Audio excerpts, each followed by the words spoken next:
them with nothing, all for the benefit of the public. We believe that eminent domain should be changed or eliminated in the U.S. My first argument. Homes have been bulldozed to the ground for private use. Matt Powers, March 4, 2002. Despite explicit limitations of the U.S. Constitution and nearly every state constitution that allows condemnations only for public use, such as for public buildings for the past 50 years, unrestrained local and state governments across the nation have taken property for private businesses in the name of economic development. Homes and businesses have been bulldozed, replaced by newer businesses and more upscale homes owned by not the public but by private, politically powerful individuals and corporations. Argument number 2, public use is being misused. Adam Millsap, November 17, 2015. Eminent domain allows governments to acquire private property from unwilling sellers for public use.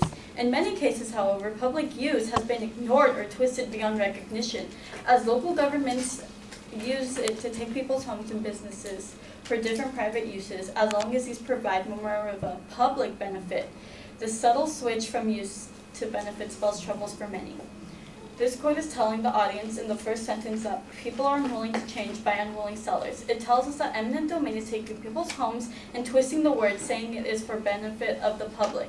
The problem is significant in the way that the government is abusing their power for only the benefits of themselves. Argument number 3. Eminent domain has increased 3 times per year. Carrie Kirk's, October 2014. This use of eminent domain to seize property for private benefit received significant attention following Kelo in 2005. Berliner estimates that there were more than 10,282 filed or threatened condemnations for private use or benefit in the years 1998 through 2002. In the years following Kelo's decision, Berliner estimates 5,783 properties were condemned or threatened with the use of eminent domain to benefit other private parties, nearly 3 times more a year than had occurred in 1998 through 2002 period. This is just an estimate for 2006. Imagine how much it has gone up since that time. If it has tripled in 2002, I can't even imagine the numbers today. My fourth argument. We believe eminent domain should use the Defense Property Rights Act. Tom Reed, July 2nd, 2015. The Defense of Property Rights Act has provided a practical solution. This legislation protects landowners by creating a safeguard against unfair and unreasonable government actions that violate their property rights. This provides citizens with an opportunity to seek redress in federal court with government action, significantly impairs the value of their property or unreasonably restricts the use of their property. The last quote is showing a solution on what we can do to solve this issue, making it solvency. The Defense of Property Rights Act is giving them a safeguard from unreasonable government actions that violate their property rights. If we can create this solution, it will secure the rights to your homes. I now stand for cross-examination.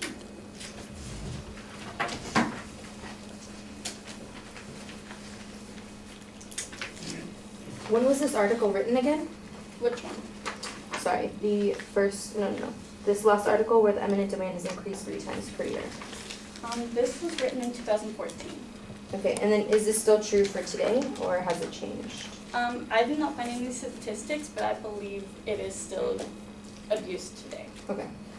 Adam Millsap is a researcher of what? In your article, it just says that he's a researcher at the Center at George Mason University. Well, he's actually an assistant director for the Center of the Study of Economic Prosperity and Individual Opportunities. So he actually studies economic prosperity.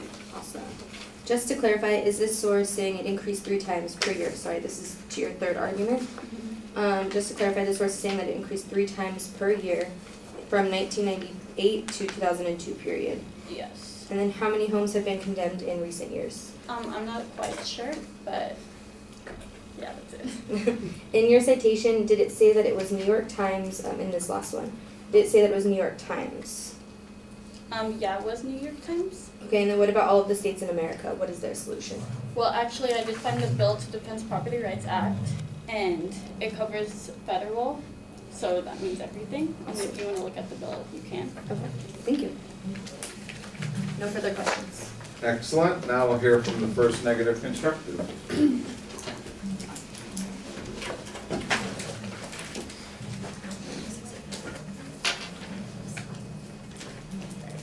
The affirmative would have you believe that eminent domain is not within the rights of the government, does not belong within the rights of the government. My partner Morgan and I are going to prove that it is within the rights of the government to be taking, and also that it's good for the general welfare of the public. Please go to Maddie's first argument, where she states that houses are being bulldozed for private use. Maddie argues that the private property being transferred to another private owner is an abuse of power. My first argument is that eminent domain for economic development benefits communities greatly. David M. Lewis, former national governor of the Board of Governors of the Counselors of Real Estate Organization, posted September 6, 2006. In Houston, for example, land that was obtained to create the Minute Maid Park baseball stadium has benefited the communities downtown in a significant way. The stadium brings millions of people every year into downtown Houston, a place that had previously been a long way from being a lively 24/7 environment. The Houston Stadium, an adaptive reuse of an old train depot, received an award from the Greater Houston Preservation Stadium Alliance. Around the ballpark, developers had created loft dwellings for young professionals. Old buildings have been transformed into hotels, and a new high-rise residential tower is under development. This is all on downtown Houston's east side, which had nearly been in no man's land in the 1990s. This shows that the use of eminent domain, while being transferred to another private owner, still has a great public benefit, which is still within the confines of the takings of eminent domain. This does not prove that there is an abuse of power when transferring to a private property, and the affirmative has not proven that the government is significantly abusing this right. Now, please refer to Maddie's second argument, where she states that the term public use is being misconstrued as public benefit. I say there is little difference between the terms public use and public benefit, and the interpretation of public use is required for needs to have a more open interpretation for requirements for eminent domain takings. My second argument, the concept of public use is evolving. Mary Kate Lee, JD from William and Mary, and a bachelor's in political science from Manhattanville College, posted March 18, 2016. They agree that the government needs to be able to promote not just the structural necessities of public life, a road or a bridge, but also the broader concerns that affect the quality of life. After all, people probably claimed back in the day that a hospital wasn't a public use either, since it isn't a strictly necessary structure. Yet now a hospital would be generally accepted by all but the most dyed-in-the-wool libertarians as a fair use of eminent domain. This is just the modern evolution of the concept of public use. This proves that the use of eminent domain relating to public benefit has to have a more open interpretation in order to justify qualities of life improvement as well. Without this broader definition, pivotal structures such as hospitals and dams would not be able to be built, and they would be this would be detrimental to the public, even though these structures are not strictly necessary. Now, please refer to Maddie's third argument, where she talks about the increases of 3 times per year. My argument is that Maddie's argument is outdated. This was posted back in 2006, and it only talks about the increases of the year after the big Kelo versus City of New London case, where they were the Supreme Court upheld the fact that economic development was justified use of eminent domain. And it would make sense that the increases for the year after that landmark case would increase, since they need to justify the boundaries, but she doesn't have any statistics other than after that 1 year to prove that there has been more significant harm after that. Finally, go to Maddie's fourth argument, where she suggests that the use of the Defense Property Rights Act. My final argument is that individual states are free to impose restrictions. Marsha Ernst partnered litigation practices with Smith Gamble and Russell LLP in the spring 2006 issue. The majority decision preempted criticism that the ruling could be abused for private purposes by noting that the hypothetical cases posited by petitioners can be confronted if and when they arise. They do not warrant the crafting of an artificial restriction on the concept of public use. Justice Stevens also emphasizes the importance of judicial restraint, stating that the court recognizes that condemnation of property may entail hardship and that the individual states. I am now open for cross-examination. Okay, so do you know if there are any other projects like the Minute Maid Park? There are several other projects that have come about. One example would be the Washington, D.C. Wharf project, where they were able to take blighted neighborhoods and recreate them to be more green and efficient, which is going to be hopefully a new standard for the United States, and that was started in 2014. Okay. Do you know who would benefit from all of this park and like the park and everything? Everyone would benefit from it. People would be able to go and enjoy the park, which is a public benefit for their own personal welfare, as well as increasing tax revenue for the state.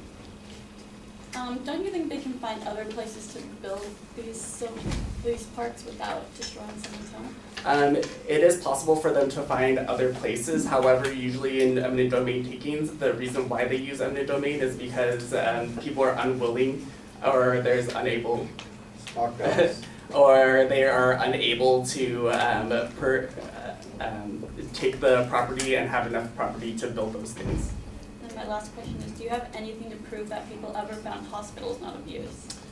No, I do not have any evidence for that. Any further questions? Excellent. So Marcel, let's have you step outside, please. Don't wander too far, because you'll be